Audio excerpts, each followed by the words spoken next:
ये जी मैं पीरजादा हिदायतुल्ला हूँ, general secretary Jammu and Kashmir electrical engineering graduates association, जिसके मेंबर्स जेई से पूरे चीफ इंजीनियर्स तक है पावर डेवलपमेंट डिपार्टमेंट में। आज हमने ये प्रेस कॉन्फ्रेंस इसलिए बुलाई है ताकि हम ऑनरेबल एलजी और बाकी गवर्नर इंतजामिया तक अपने जो इश्यूज़ है, प्रेसिंग इश्यूज़, वो पहुँचाए। हमारे साथ जो बहुत बड़ी जो इशू है, बहुत बड़ी प्रॉब्लम जो है कि हमारे जो इंजीनियर्स है इनकी प्रमोशन होती जा रही है इंचार्ज, लेकिन कभी रेगुलर प्रमोशंस नहीं हो रही है। जैसे मैंने आपको एग्जांपल दी, जेई टू एई बन रहे हैं, AE to AW to XEN, XEN to SC, SC to chief engineers. आजकल के जो प्रेजेंट चीफ इंजीनियर जो है 32 साल पहले उन्होंने एज असिस्टेंट इंजीनियर्स ज्वाइन किया हुआ है डिपार्टमेंट, लेकिन आज की डेट में एज एई लगे थे डिपार्टमेंट, आज की डेट में एज एई तनख्वाह भी ले रहे हैं। तो फिर सरकार ने 2019 में हमारी फरियाद सुनी, एक डिसीजन लिया कि as a one time exemption इनके सर्विसेज को रेगुलराइज किया जाए, इनको रेगुलर तनख्वाह दिया जाए जिस पोस्ट पे वो काम कर रहे हैं। लेकिन 4 साल बीत गए, कोई प्रैक्टिकल स्टेप नहीं उठाया गया और कोई इन सर्विस इंजीनियर को रेगुलर नहीं किया गया। दूसरी हमारी सिस्टम ज़रीफी यह है कि 700 पोस्ट हमारे कोई कैरियर प्रोग्रेशन नहीं हो रहा है।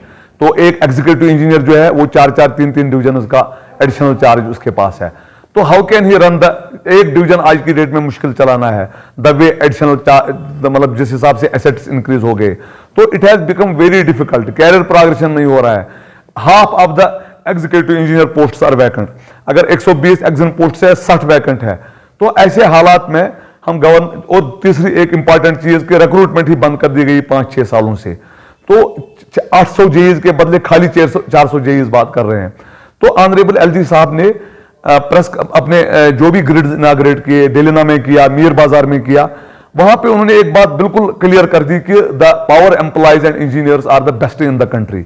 लेकिन विद एडुकेट विद मतलब जो हमारे पास लिमिटेड स्टाफ है, उसकी वजह से हमारा मुश्किल हो रहा है ये काम करना। हम ऑनरेबल एलजी साहब का तवज्जो इस चीज की तरफ मरकूज कराना चाहते हैं कि वो ध्यान दे हमारी पीडीडी की तरह, और जो उसने बात कही थी कि they are the best in the country, we will prove better than that. Increase हो गए तो it has become very difficult. Career progression नहीं हो रहा है। Half of the executive engineer posts are vacant. अगर 120 एग्जाम पोस्ट है, 60 vacant है। तो ऐसे हालात में हम गवर्न और तीसरी एक इंपॉर्टेंट चीज कि रिक्रूटमेंट ही बंद कर दी गई 5-6 सालों से। तो 800 जेईज के बदले खाली 400 जेईज बात कर रहे हैं। तो ऑनरेबल एलजी साहब ने प्रेस अपने जो भी ग्रिड इनाग्रेट किए, डेलिना में किया, मीर बाजार में किया, वहां पे उन्होंने एक बात बिल्कुल क्लियर कर दी कि the power employees and engineers are the best in the country. लेकिन विद एडुकेट विद मतलब जो हमारे पास लिमिटेड स्टाफ है, उसकी वजह से हमारा मुश्किल हो रहा है ये काम करना। हम ऑनरेबल एलजी साहब का तवज्जो इस चीज की तरफ मरकूज कराना चाहते हैं कि वो ध्यान दे हमारी पीडीडी की तरह, और जो उसने बात कही थी कि they are the best in the country, we will prove better than that.